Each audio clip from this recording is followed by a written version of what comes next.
maimakon ku dubi kasafin kuɗi me za ka ce game abin da ya faru a yau wato to abin da ya faru a abin kunya ne ga jam'iyyar PDP domin duba da irin yadda suka lalata ƙasar nan shekara 16 shugaban ƙasar nan yana ƙoƙari domin ya farfado da ɓannar da suka yi mana amma suke ƙoƙarin sai sun nuna gazawar shi in ka duba yau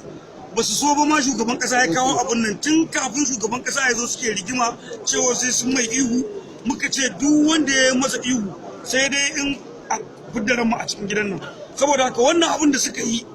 sun ji kunya shugaban ƙasa ya shigo cikin aminci ya gabatar da kasafin kuɗi cikin aminci kuma ya fita cikin aminci amma mai ihun bai taka kaya ba cikin mutum 100 wajen 5 dan wani mutum 50 ko 60 sun yi wani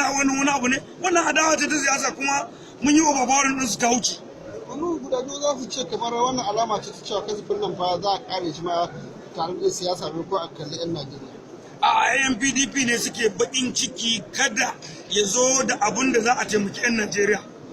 shine kawai bakin cikin su shugaban kasa ya zo da abubuwa ya yi mana bayani dalla ya faɗa mana ayyuka na ci gaba ya faɗa mana inda ƙasa ta taho da inda ta dosa su kuma baƙin ciki suke shugaban ƙasa ya yi wannan abu don talakan Najeriya saboda haka wannan abun da 'yan PDP suke yi shugaban ƙasa a yau a cikin gidan nan ya nuna mana cewar PDP ba ta son talaka a Najeriya. ko kuma kana ji za ku haɗuwa da PDP da APC ko amince da wannan kasafin kuɗi kuna da irin wannan tunani daban-daban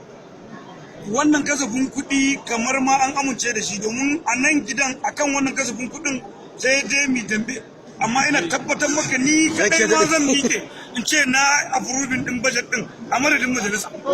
dole wannan shi tabbata